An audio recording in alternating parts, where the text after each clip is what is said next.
Hello and good evening, my dear buddies. I hope you all are doing good, and I wish you all a happy Raksha Bandhan to all the brother and sister. And this is a very auspicious occasion for all of you. So I hope you might have celebrated this festival today. So with the celebration, let's just study a little because the classes must go on. So I'm here again with another part for the chapter Matter in Our Surrounding. So this is the part 4, and probably we will end the chapter today only. So before I'll start the class, just quickly let me know that whether my voice is clear or I'm clearly visible to all of you. Just quickly give me a thumbs up on chat box that yes ma'am, your voice is clearly audible. Alright, so I'll check in chat box that whether I'm audible or not. Let me check from my side. Okay. So, hello Amit, good evening. Hello Yashika. Hello Suhani. Hello Aisha. A very good evening to all of you. I hope you all are studying well and celebrated the festival. I also tied Rakhi today. My sister, my big sister tied Rakhi to me so that I can protect her. And so we all are celebrating the festival. You all are enjoying it. So let's just start the lecture because from my end voice is clear. You all give me the thumbs up. So let's just start the class today. So in the last lecture we have studied about what is the process of evaporation, right? So in evaporation we have understood the whole process, that what is evaporation, how does it take its place, and how it is different from boiling. So let's just start the lecture with the topic that we have last in the previous class. Okay, so let's understand evaporation in more detail. So today we are going to start with the factor affecting the rate of evaporation. In the previous class we have understood the evaporation, the concept of evaporation thoroughly. If you all are facing any problem in that, you can comment me in the chat box and let me know that whether it is clear to all of you or not, because this is a very important topic. Many questions, whether it's your half yearly exam or competitive exam, few question, or this is a very important topic. So from this topic question will surely come. So you need not to ignore this topic. This is a very important topic. You will see 1 or 2 questions surely in your examination, any type of examination, whether competitive or your school examination. So let's just start with the factor affecting the rate of evaporation. Again, you need to make a star mark on it. So this is a very important topic. Let's just start seeing that what are the factors. How can you change the rate of evaporation? So evaporation is a surface phenomena. We know that surface molecule take place in that.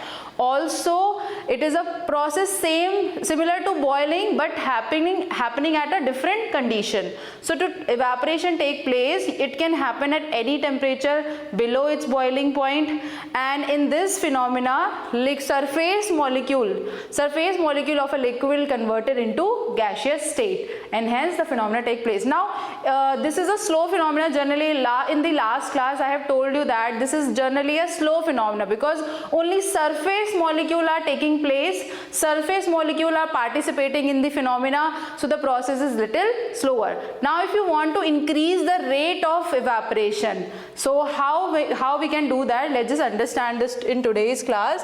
So the first factor is that if you change the surface area, right? If we change the surface area, then we can change the rate of evaporation. How is it related? So more the surface area, more the evaporation will be. So if you will increase the surface area, the rate of evaporation will increase. Like you can understand, if you take a cup and you are drinking tea in it, so it will feel hotter, right? You will not able to drink much tea because it's hot. But when you when you pour the tea, right, in a saucer, so the surface area has been increased. Here the molecule on the surface are more as compared to the molecule which is present in the cup, right? Here you can see that the molecule are less, but here the molecules are more. So by increasing the surface area, you can increase the rate of evaporation. So more the surface area, more the rate of evaporation, more evaporation will take place. So this is a simple relation. If you will increase the surface area, rate of evaporation will increase. So if I want to relate these two things, the rate of evaporation with surface area, so the relation is directly proportional. So here we have direct proportion. How? That surface area is directly proportional to the rate of evaporation, right? So this is the first relation, or this is how we can change the rate of evaporation by changing a factor, right? Now you have understood this, that how it is taking place, how by changing the surface area, the rate of evaporation take place. Now in saucer you were able to drink the tea more efficiently or more easily as compared to this, and in this it will get cooler fast, right? Now the next factor is temperature. So by changing the temperature, you can also change the rate of evaporation. So what is the relation?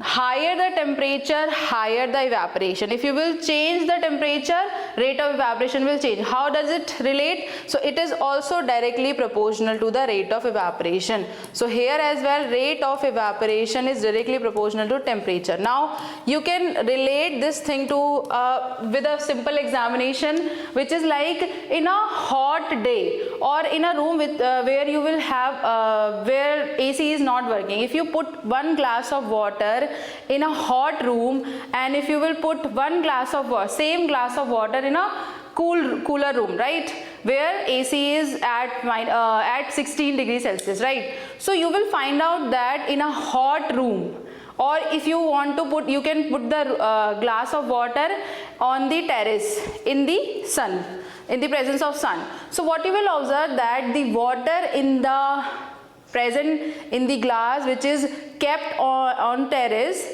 it will evaporate faster as compared to the water which is present in the glass which kept in a AC room. So here we can clearly see that by increasing the temperature, the molecule will get more energy, and hence they escape out from the glass easily. So this is the relation. This is a simple relation which will tell you that how to increase or decrease the rate of evaporation.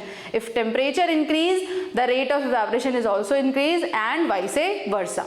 Let's see the third factor.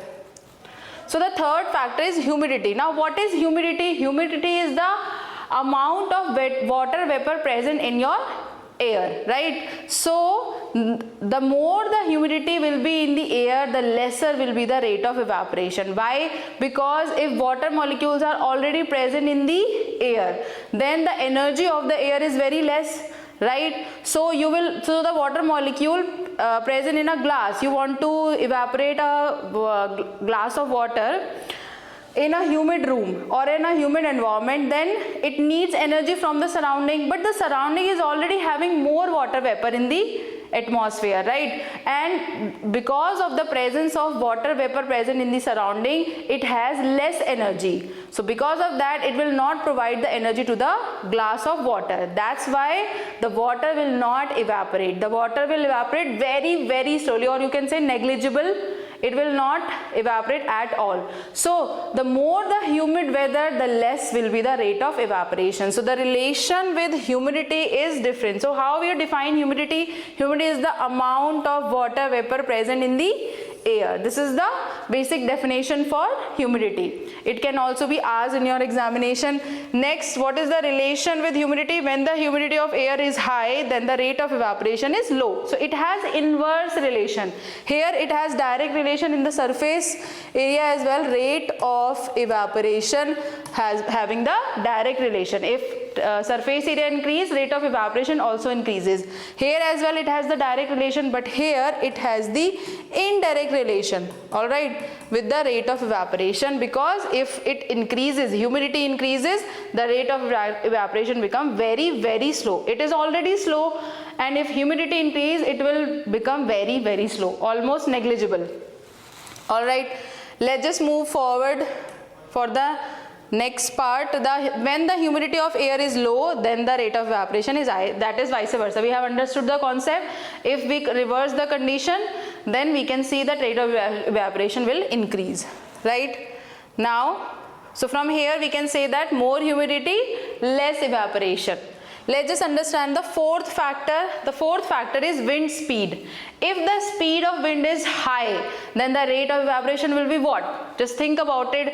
If air is moving with a high kinetic energy, it will have high energy. So when it will pass through the particle, it will give its energy, more energy to the particle, and when the particle will get more energy, they will escape out very easily. So from here as well we can say that wind speed is directly proportional to rate of evaporation. If wind speed is more, if you will switch on the fan, the floor will get dry up easily. When you clean the floor with water, and if you will switch on the fan, you have seen that the maids that are coming in your houses, they switch on the fan immediately after wiping the floor, right? So what happened exactly there, the water molecule present on the tiles or on the floor, they will evaporate faster with the speed of fan, with the wind speed, because by switching on the fan, the wind speed increases. Now the kinetic energy increases, or that kinetic energy will pass to the particle present on the surface of the floor, right? So they will gain more kinetic energy and they will evaporate faster. So the more the speed will be, the more will be the rate of evaporation. I hope this is clear to everyone. This is a very general phenomena that are happening in our daily life. So this is how wind speed is directly proportional to rate of evaporation. If you will increase when the speed of wind increases, the particle of water vapor move away with the wind and decreasing the amount of water vapor. So they will move away. So wind has high kinetic energy that it will take the molecule with itself, right? So this is how wind speed will increase the rate of evaporation. Let's learn something more. So here we can conclude that more the wind speed and more the evaporation. Now these are the four factors that affect or that will change the rate of evaporation. So evaporation is generally a slow phenomena, but if you want to increase the rate of evaporation, you can increase them by changing these four factors. Now this is very important because many questions can come from this topic, right? So just go through them very thoroughly and understand the topic, and let me know if you are facing any problem in these topics, right? So let's move forward. Now we'll see some application of evaporation in our daily life, that how evaporation help in our daily life. So this is a room where we have kept few clothes. So as we know that this is a very general phenomena we have seen in our daily life. When you will wash your clothes, you have to keep it in a stand for drying, right? So what exactly happened there? And also in open space, if you will keep the wet cloth in room, and if you will keep the cloth in an open space where you have dry atmosphere, then you will observe that here the clothes will dried up very faster as compared to the closed room. So why it is happening? Because in the open environment or in the open atmosphere, it has more kinetic energy. Wind will be there, so wind speed will take the particle away with itself, or there is sun from temperature increasing, so they are getting energy directly from the sun.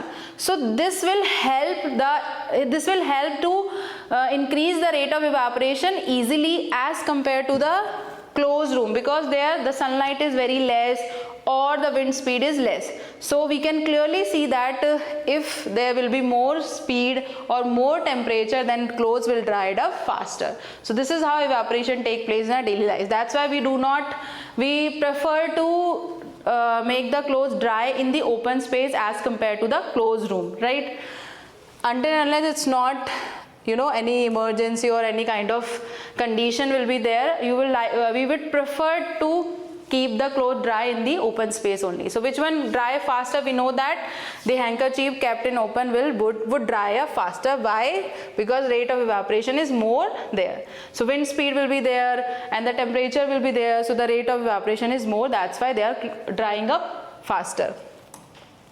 Let's move to some other phenomena now. Here we have a road on which, so it was a rainy day and there we have a water collected at the spot, right? So rainy day, and after the rainy day, next day there will be no rainfall. The size of the puddle got reduced. So here you can see the size of the puddle got reduced. How? Because the particle present on the surface, the surface molecule are getting some energy in next day when there will be no rainfall. So they will get the energy from the sun, and the particle present on the surface, they will evaporate slowly, and hence it will get reduced. The size will get reduced. But if they will get more surface, they will dry it up very easily. You can see there still few water remaining here, right? But if it will get more surface, right? If this puddle was, if the water was spread out in the whole surface, then it will dry it up easily. No water will be remain here after in the next day. So when you get more surface, you will get the rate of evaporation is more, and hence it will dry it up easily. So what's the reason? You can also say here that what happened to the size of the puddle. So how we are going to write because of its surface area, less the surface area, less the rate of evaporation. So how here if it will get more surface area, it will evaporate it easily, or there will be no remain of water. Now let's understand one more concept. This we have discussed already, that why do we pour hot tea in a saucer? So why do we need that? So we already understand that when you take tea in a cup, then the surface area is very less, right? So you can imagine it like that. You have the tea in the cup, but now you pour it into the saucer. So what exactly happened that in saucer, now you are pouring the tea in the saucer, so the surface area has been increased. So the more particle are present on the surface, so the more particle will get evaporated. That's why the rate of evaporation has been increased, and hence it will get cooler easily, and we will able to drink the hot tea. So not when it is present in the cup, but when it is present in the saucer, it will get cooled down easily or faster. So how we are going to define this? The more the surface area, the more the rate of evaporation. Next, vaporization, change of state from liquid to gaseous state. So we have already studied that vaporization is the process of change of state from liquid to a gaseous state. Now it was divided into two parts, right? So vaporization was categorized into boiling, and also it was classified as evaporation. In both the process, a liquid is changing into gaseous state, but the conditions are different. At one place condition is different, in evaporation the conditions are different, but in both the cases a liquid is changing into gaseous state. Now let's just understand the boiling versus evaporation phenomena, that what is the difference between these two. And this is a very important question. It will be asked in your half yearly examination, that write 2 or 3 points that how we are going to differentiate boiling and evaporation. So again, a very important question that can come in your examination, that boiling versus evaporation.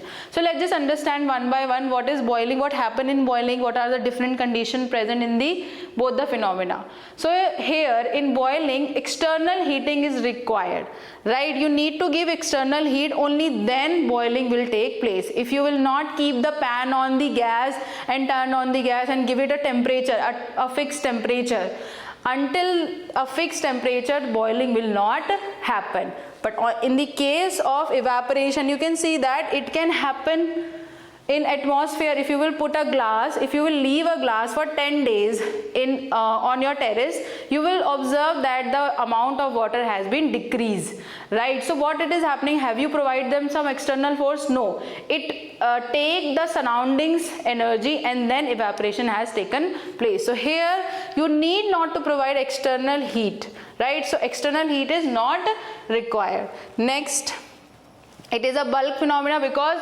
molecule will get energized and they all are coming out from the vessel in the form of gaseous state. So all the liquid state gets enough energy and then they are coming in a bulk. They all are coming together. That's why this is known as a bulk phenomena. But in case of evaporation, as we are talking that it is a surface phenomena, it will only happen on surface. That's why we call it surface phenomena. One more thing that we can study here, that does not occur only at surface, but it happen as a whole. So all the particles are coming out, but here it happens only on the surface. So that's why it is called as surface phenomena. So occurs only at surface because only surface molecule are taking participation, right? Next, what is the difference? It depends on, so boiling depends on the nature of liquid. If a liquid is more viscous, right, so it will take more time to get boiled. If a liquid is less viscous, then it will take less time to get boiled, right? So it depends on the nature of liquid. Here it also depends on the nature of liquid, same thing.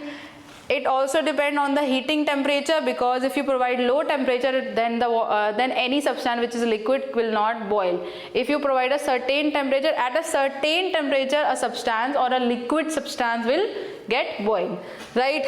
And here it depends on the surface area, wind speed, temperature and humidity in the air. So it depends on the 5 factors. 4 we have studied just before this, and one more is nature of liquid. Definitely nature of liquid will gonna decide the rate of evaporation take place easy or it will take time, right? But here it only depends on the nature of liquid and heating temperature. It is a particular temperature, certain temperature at which a substance, a liquid substance will start boiling, right? That we call boiling point as well, right? So this is the difference between boiling and surface evaporation, and it is very important. So just go through it. Very easy points are there, that it does not require any heat, it does not require any it requires external heat and it does not require. It is a bulk phenomena, and then surface phenomena depends on these 2 factors, depends on these 5 factors. Also boiling, what are the example? Boiling of water is known as boiling, and here it will be drying of clothes. So if you are drying the clothes, what phenomena is taking place? Evaporation is taking place, right? One more point you can write, that it does not provide any cooling effect. Does not provide any cooling effect. Instead it might will burn your substances, right?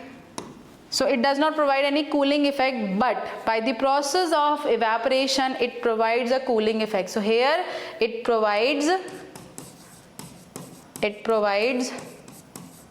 cooling effect, and we will see this cooling effect as well, the application of cooling effect. Okay, so it provides a cooling effect, it does not provide any cooling effect. So this is the difference between. Also, if you want one more point, that this is a slow phenomena, not this slow phenomena, this is a fast phenomena, right? And this is a slow phenomena. So this point you can also write. So these are the difference between boiling and evaporation. I hope this is clear to everyone. So we are good to go. Let's move forward. You can note down or take a screenshot of these difference, and you have to learn all of them, because this question surely will come in your examination. Next, how does the water kept in a earthen pot or matka, we say that, become cold during summer? So what exactly happened? And this is also again a very important question that will ask, that what will happen in a earthen pot, right? So let's just see what exactly happening here. So we have taken an earthen pot. This is an earthen pot. Now understand the structure of earthen pot, that how does it look like from if you will closely examine this. So by seeing this structure, you are not able to see that what is the property present inside this matka, but let's just quickly closely see the matka. Okay, so when you will closely observe the matka, what you will find out that the earthen pot has large number of tiny pores present on its wall. So here there will be very tiny pores which we cannot see from our eyes, but there are very large number of tiny pores present on the surface of the matka. So from this surface, right? From these tiny pores, water is coming out slowly and converting. Water is taking the heat from the environment and getting converted into liquid state. And also from environment it is taking energy, and it is taking the energy from the previous molecule. Like if these are the surface molecule, they have molecule present beneath them, right? So they will take the energy from the environment and also from the molecule which is present beneath of them, right? So what exactly happen when they will take the energy of the particles and from the surrounding, and matka will take the energy from the surrounding, the energy of the matka will get less, right? Here the energy of the particle present beneath the particle of surface molecule, their energy will be lost, so they will become cooler. That's why the water kept inside an earthen pot will become cooler after some time, not immediately. If you will keep it for like 2 to 3 hours, it will get cooler, because slowly molecules are coming out, they are losing their energy and they are getting cooler, right? So the surface molecule will come out from the tiny particle, and hence it will cause cooling effect. So evaporation also causes the cooling effect. So this is how cooling effect has been done. Let's just see it in theoretical form, how you are going to write the answer. So what is the logic there? Some of the water continuously oozes out from these pores to the outside of the pot, right? So what is happening, that water is coming out or oozes out from the tiny pores. So as you can see here, these are the tiny pores and water is oozing out from the pores, right?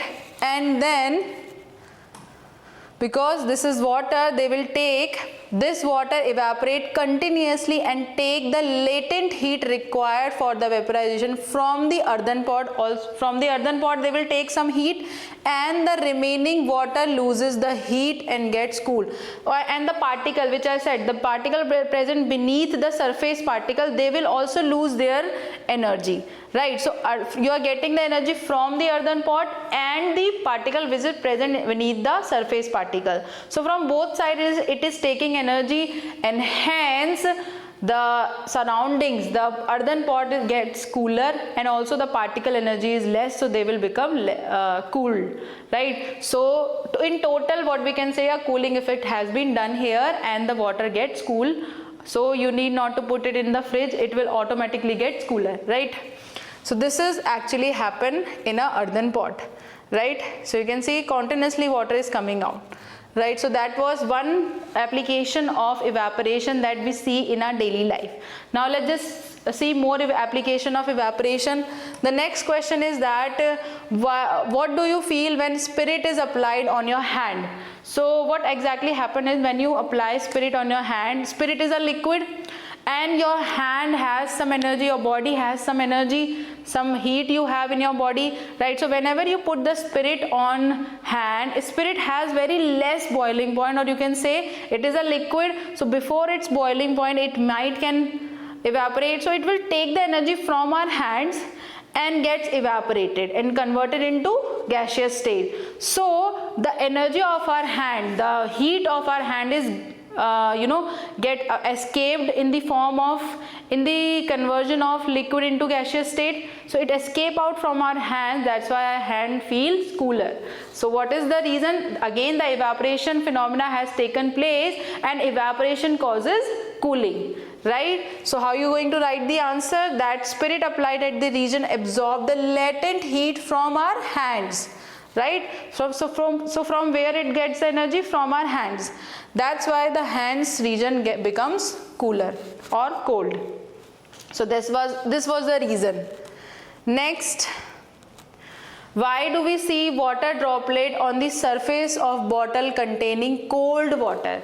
Now this is something different from evaporation, right? So here we see a different question from evaporation, that why the surface of a cold bottle or a they have said that a bottle which is cold, we see this droplet coming out from the bottle. So from where this water is coming out, right? So this is happening, why? Because it is due to the condensation. So I have already told you that this is not because of the evaporation, because we were studying evaporation. So this is a different question. What exactly happened? The water vapor from the air comes in a container, comes in a contact with the container of the cold surface, right? So if this is a water bottle, right, it is cold water bottle. Now air is coming out here, right?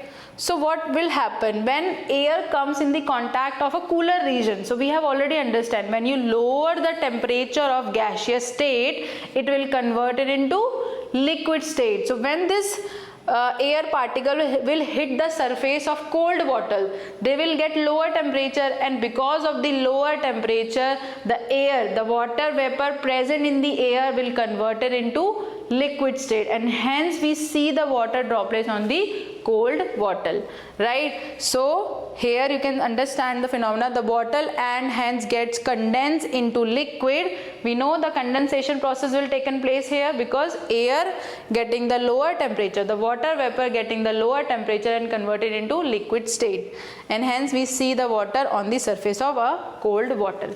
So this is how it takes places. Even on our you can see this phenomena taking place on the on the window of your cars, that there as well this happens, the same phenomena has taken place, right? So these are the general examination or general example that we have seen in our daily life, that how the chemical phenomena, the process of condensation, vaporization, boiling, melting, freezing is taking place around us, right?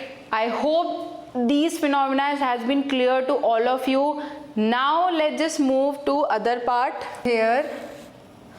So in this question we have asked that why should we wear the cotton cloth in summer? So what exactly in summer happen in summer, that our body sweat a lot, right, to maintain the body temperature. So that's why we sweat more. Now what exactly happen is that during the summer we perspire more, which means sweat more, due to the mechanism of our body which keeps us cool, right? This is all we know, that our body needs to maintain the temperature. So what is the role of cotton cloth here? That cotton being a good absorber, right, it absorbs the liquid faster, so it is a good absorber of water, helps in absorbing the sweat. Sweat is also released in the form of water, and exposing it to the atmosphere. So it will first absorb the water or the sweat from our body. Now it will expose it to the atmosphere. Now from the atmospheric heat, that liquid will convert it into gaseous state and will escape out from the clothes as well. So evaporation has taken place here, and hence this is how our body feel cooler in the cotton cloth as compared to other type of clothes. Like if you will wear the nylon cloth, you will feel very uncomfortable during the summer time, right? Why? Because it will not absorb the sweat at all, and it will not evaporate the sweat, so you will feel uncomfortable, very sweaty, very hot in those type of clothes. So that's why we prefer to wear the cotton cloth in the summer time, right? So these are few cotton clothes that we used to wear in our summer. These are the very comfy t-shirt or the shirt that we used to wear in the summer time, right? So now we are done with the application of evaporation that we have seen in our daily life. So this was the application. We have seen the factor affecting evaporation and what is the evaporation phenomena, also the difference between boiling and evaporation. So till here we are ended with the chapter. I hope all the topic has been clear to all of you. Now what work you need to do, that you need to mention your doubts in the comment box. Also let me know that what are the topic you are facing problem, what type of question you want me to propose, so that you can solve the question and will score good in your examination. Also after completing the chapter I will share, so today we have completed the chapter, I will share the worksheet of the question related to this chapter on our Telegram channel. So you have to join our Telegram channel from the chat box, and also from there you can download the question and solve the question, and let me know if you are facing any problem, right? right? Let's do some question in the class only because we have enough time right now. So we have time, so let's just solve few question in the class only, right? So that you will be good to go to solve the sheet that I will share in the Telegram channel, on the Telegram channel, right? So the first question says that if you decrease the surface area and increase the temperature, then the rate of evaporation will happen what, right? So here what you are doing is that we are decreasing the surface area. Surface area has been decreased, so the rate of evaporation will happen what? We know that it is directly proportional to rate of evaporation will decrease. Then you will increase the temperature. So temperature increase. So what happened that whatever was the rate of evaporation that has been decreased, it will come to the normal condition. Now rate of evaporation is increased and come to the normal condition. So in total what exactly happened? Once you decrease it and then you will increase it, so it will come to the point where we have started. So from here what we can conclude that it increases, no, decreases, no, remains the same, yes, because first you increases then you will decrease. So first you, like let's say evaporation was at this point, so first you have increased it by changing the temperature, then you have now decrease the surface area, so it will come to the point A only.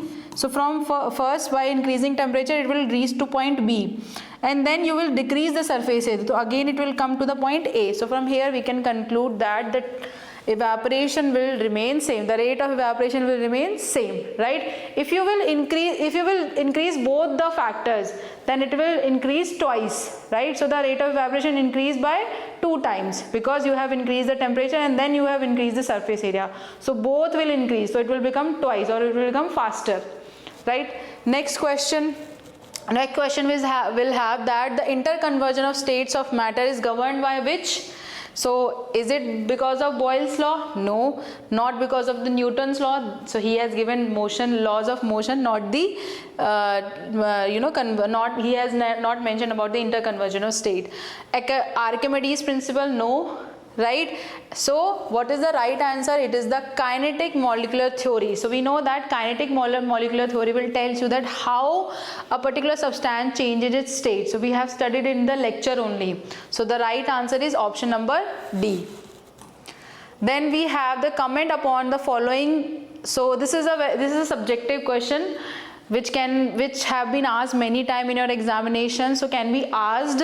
So here you have to comment on the following terms, that what is rigidity, compressibility, fluidity, filling a gas container, shape, kinetic energy and density. We have studied them in the lecture only, so let's just revise it.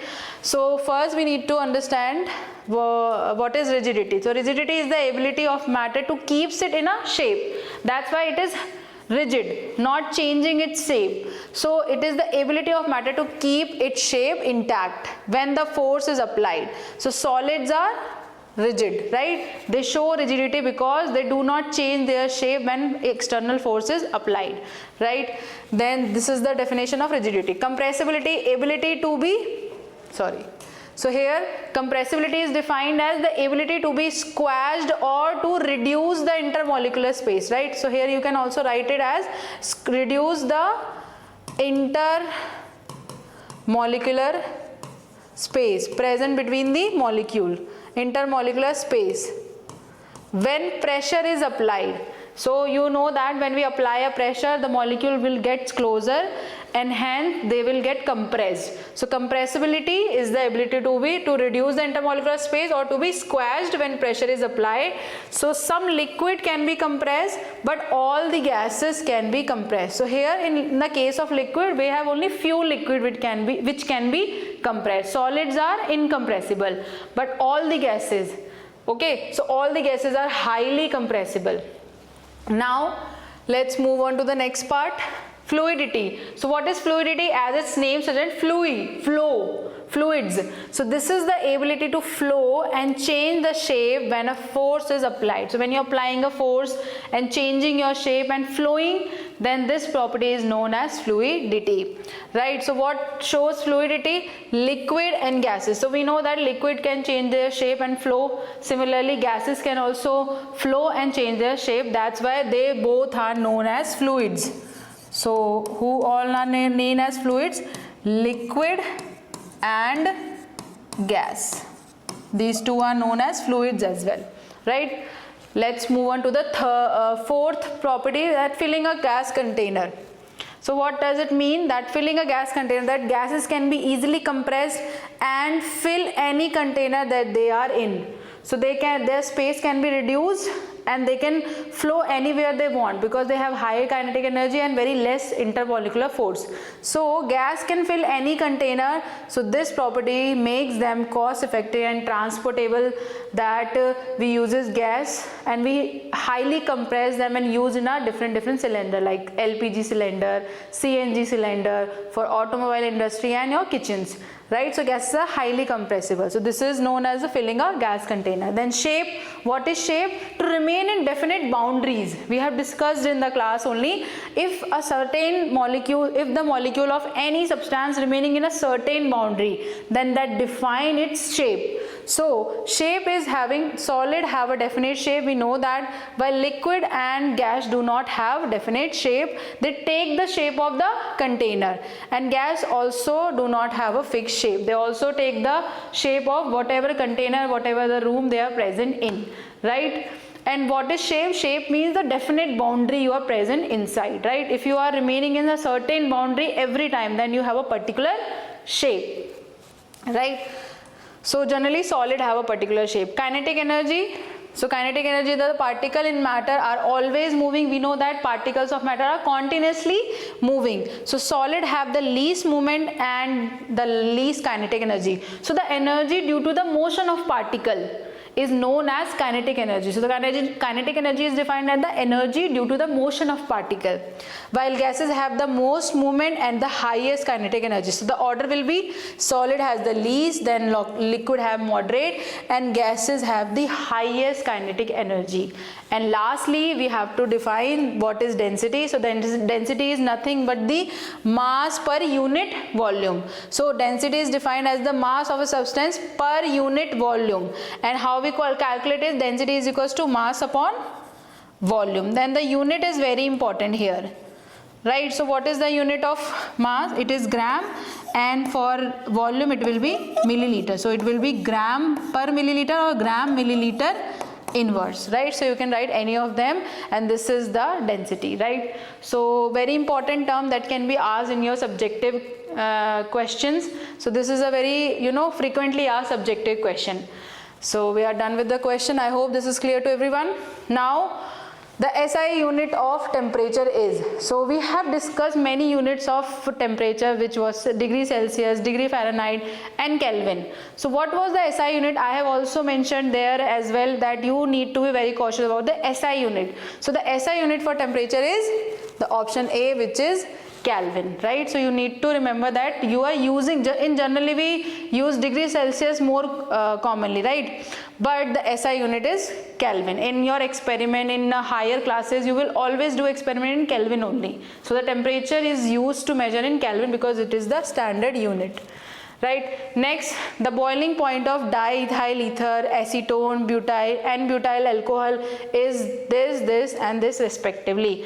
Now which of the following, which is the correct representation of boiling points in Kelvin? Now you have to convert the degree Celsius into Kelvin. So there was a very simple conversion that whenever you want to convert degree Celsius into Kelvin, you just need to add 273 into it and it will convert it into Kelvin. So what temperature here it is given in 35 plus 273. Now you add them all. So it will be 8, 3 and 10, 1 carry, 308 Kelvin. So the 35 is 308 Kelvin. Now before converting other unit into Kelvin, just check that is there any option in which 308 is there. So let's just check in how many options 308 is there. So 308 is in 2 options. So now these 2 options are eliminated. So this is a common method, option elimination method, that you need not to worry about the 2 options. Now the answer could be from option B or C. So here first unit is same, second unit is same. Now the answer can be determined by the third unit only, right? Here it is 392 and 391. So you just need to convert this temperature into Kelvin. Now just add 273 into it. So it will be 8 and 3, 1. Now you know what will be the answer. It will be 391. If you will calculate, it will be 391 Kelvin. So this is how you made your calculation faster. You need not to solve all the option. You just go and check which one is the right or which can be eliminated. So you will get the right answer. The option C. So option C is right here. All right. Let's move forward. In which of the following condition the distance between the molecule of hydrogen gas would increase? Distance means the intermolecular space will be increased. That means you are increasing the volume. So let's just understand the statement. Increasing the pressure on hydrogen contained in a closed container. If you will increase the pressure, so the molecule will come closer. So can the distance will be increased? No. So the option A is incorrect. That means in your answer A cannot be the right option. So again you will apply what method? Elimination method. So A, one option is here. They have asked that in which of the condition distance will be increased, right? So this cannot be your answer. This also cannot be your answer. Now in option C and D can be your answer. So either second or third will be right answer, or second and fourth will be right. That means second statement is absolutely true, right? That's why it is given in both the statement. But let's just verify it. Some hydrogen gas leaking out of the container. Yes, it is absolutely correct, because if you leak out some gas, the distance will increase between the molecule, right? So it is correct statement. Now you have to check either third or fourth statement, and then you will get your answer. So you need not to check all the option. Here I am making you understand that, but in examination you have to apply this method so that you can done your examination quickly or in less time, and you can save your time in competitive examination, because time is the key there, right? So increasing the volume of container of the hydrogen, then it is absolutely a correct statement, because if you will increase the volume, the molecule will get more space and they will go farther from each other. So that's why the distance will increase. So this is again a statement, right statement. Now second and third is the right statement. So our option C is the correct statement, because it cannot be happen with fourth option. So this is also going to be the wrong option. Also you can see that adding more hydrogen gas to the container without increasing the volume, is it going to increase the volume or the space present between the molecule? No. If you will add more molecule, they will get closer, and hence the volume will get less. So here they are not increasing the volume, but the space will get closer. So the statement 4 is not true. So 2 and 3 statement was right. Next question, why does the temperature of a substance remain constant during its melting point and boiling point? So we know that during melting and boiling, the heat is absorbed in the form of latent heat. So latent heat of fusion and latent heat of vaporization, the heat is absorbed in these two forms. And what happened exactly, that these two type of heat is required to break the bond present between the molecule. So that's why the temperature do not rise. So during the melting and boiling, the heat is absorbed as latent heat of fusion and latent heat of vaporization respectively, and this heat is used to break the bonds present between the molecule. That's why we do not see any increment in the thermometer and temperature do not rise. I hope this is clear to everyone. Next up we have, which state of matter has the highest kinetic energy? So let's just see the options. Solid, they have very less kinetic energy, right? Liquid has more kinetic energy but not the highest. So again this option is not correct. Gases molecule having the higher kinetic energy amongst these two rather than these two states. But can you compare it with plasma? Can the energy of a gaseous molecule be more than plasma or the plasma molecule? No. So here the right answer will be plasma, because plasma is the the ionized gas. When you heat the gas more, gas has the high kinetic energy. But if you will give more temperature, a very high temperature to gas, then gas will also ionize. That means it will be more heated and contain more energy. So amongst all the four states, plasma is having the highest kinetic energy, and molecule are very having the highest amount of energy present inside the molecule, right? So here plasma molecule has the highest kinetic energy, right? because this is plasma formed when gases are ionized, when they get a lot amount of heat. Then question number 9 is that classify the following into osmosis and diffusion. Now we have to see that which process is osmosis and which is diffusion. Now you have also studied the osmosis in your biology class, that osmosis is a process when particles from the lower concentration move to a higher concentration area, right? But there is a catch that they have to go through a membrane. If there will be no membrane, then that process is not known as osmosis. So osmosis is a process when particle goes from lower concentration to higher concentration through a semi-permeable membrane. So this process, so this is a different kind of diffusion, you can say that. And generally what we know, diffusion is known as the movement of particle on their own from the region of higher concentration to lower concentration, but there is no membrane present between, right? So this in this process, so this is how osmosis and diffusion are different. Now we have to categorize which process is osmosis and which is diffusion. So here chemistry and biology are coming together. We need to, you have studied that because this was also in your chapter 1. So Afiyat ma'am have already make you understand this. Now you have to identify which one is osmosis, which one is diffusion. So the swelling of a resin on keeping in water, what happened? They go through a membrane, right? Lower concentration to higher concentration phenomena is taking place, but it is happening through a membrane. So this is a osmosis, right?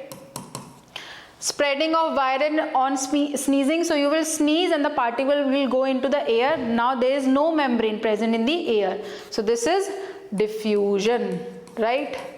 So this process is diffusion. Now earthworm dying on coming in contact with common salt. So if common salt will go into a body, it has to penetrate the wall. There will be a membrane present inside on its body, on the body of earthworm. So this is again osmosis, right? Then shrinking of grapes kept in a thick sugar syrup, again because the grapes has a covering or a membrane. So again this is a osmosis. Preserving the pickle in salt. So what happen exactly? If you will keep the salt in the if you keep the pickle in salt, it will not let the pickle get rancid, right? So here as well the process is taking place through a membrane. Pickle has a membrane, that's why it is again osmosis, right? Spreading of smell of cake being baked throughout the house. What exactly happened? The particles are coming out from the cake and then they are spreading or they are diffused into the air. So this is called diffusion, right? So here diffusion is taking place.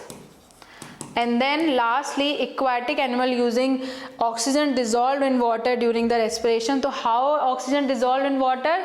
Through the process of diffusion. So again this process is diffusion. I hope this is clear to everyone that which process is diffusion and which is not. For diffusion you need not any membrane, and for osmosis there will always be the presence of membrane, and that's why these two processes are different. The phenomena are quite similar but yet different. Osmosis need a membrane, but diffusion does not require any type of membrane, and hence this is the answer. Very important type of question that can come in your examination, right? And lastly we have this question that we have this graphical question. I have told you that graphical question are again very important. Again make a star mark on it, because graphical question can be asked surely in your examination. So we have studied this graph. I have made you study this graph, that how when you change the state of any substance, what changes you have seen, where the temperature remain constant and where it increases. So by studying this graph you need to answer few questions. So the first question which can be based on this graph is that what is the physical state of substance at point A, B, C, D. Now you have to check that at point A, B, C, D, what are the state of matter. So here you know that at this point of state this is given as temperature and time. So this is the melting point and this is the boiling point of a substance, right? So at melting point, below the melting point, the substance will be in what state? It will be in solid state only. So at point A it will be at solid state. Now during the melting, here during the melting, so it is between the process B is taking place between the melting or during the melting. So during the melting the substance can be in solid and liquid state. So it is present in both the states. So here at point B it will be solid as well as liquid, right? Now at point B1 it all converted into liquid state, and from here it start converting into gaseous state. So during the point C, because now boiling does not take place, because at this point boiling will take place because it is the boiling point of the substance. So before it will be present in the liquid state, right? So this is the liquid, this will be in liquid state at point C. And now D is where? Between the boiling. So during the process of boiling or the vaporization, the substance will be present in liquid as well as few of the substance converted into gaseous state. So it will be liquid and gas as well. So these are the different state at different point in the graph, right? Now the next question, what is the melting point of substance? Here from solid to this point, now at this point it converted because temperature remained constant. So substance first converted into solid to liquid. So this is the point where melting is taking place. That's why this temperature, the 15 degree. So the melting point is what? 15 degrees Celsius.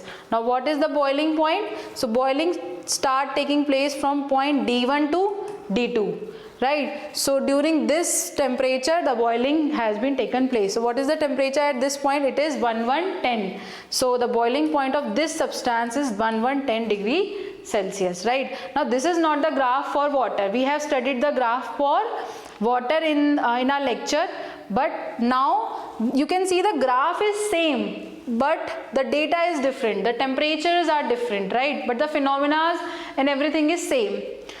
Now, which portion of the graph, the question number 4, indicates that change of state is taking place? So, which portion? Here at this point and here at this point we can see a change of state has been taken place. Now, what is this place? A1 to B1. So, the first time A1 to B1, and the second time where the state has been taking place, D1 to D2, right? So, here from A, let me just write it again.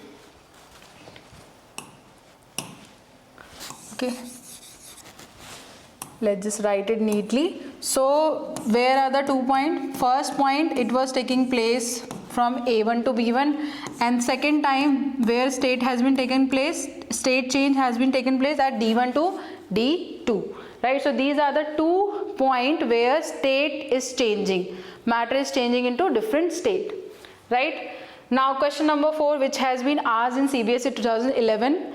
So it was the name of term used for heat absorbed during the change of state involved in the above process. So heat absorbed during the change of state. What are the term? So we know that when the change of state take place, heat is absorbed as latent heat. So first at B1 to A1 to B1, it is known as latent heat of fusion. It is known as latent heat of fusion.